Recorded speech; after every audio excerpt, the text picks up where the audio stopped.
আসসালামু আলাইকুম। আজকে আমি রান্না করব মুরগির ঠ্যাং। কে কে মুরগির ঠ্যাং পছন্দ করেন অবশ্যই কমেন্টে জানাবেন।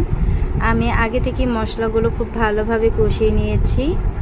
মশলার মধ্যে সবগুলো মুরগির ঠ্যাং দিয়ে ভালোভাবে নেড়ে চেড়ে কষিয়ে নিতে হবে। খুব ভালোভাবে কষিয়ে নিতে হবে, কষালে একটি গন্ধ থাকে না।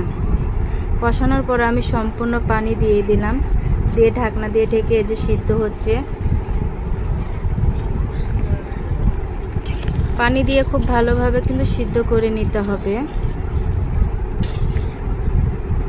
আর এগুলো খেতে কিন্তু অনেক ভালো লাগে, আমার অনেক পছন্দের এটা। এই তো আমার রান্না সম্পূর্ণ হয়ে গেছে, আমি এখন নামিয়ে নেব। দেখুন আমার তরকারির কালারটা কত সুন্দর এসেছে। আপনারা এই মুরগির ঠ্যাং কে কে পছন্দ করেন অবশ্যই কমেন্টে জানাবেন। আর আমি নতুন সবাই আমার এই পেজটাকে সাবস্ক্রাইব করে দিবেন, পাশে থাকবেন। আল্লাহ হাফেজ।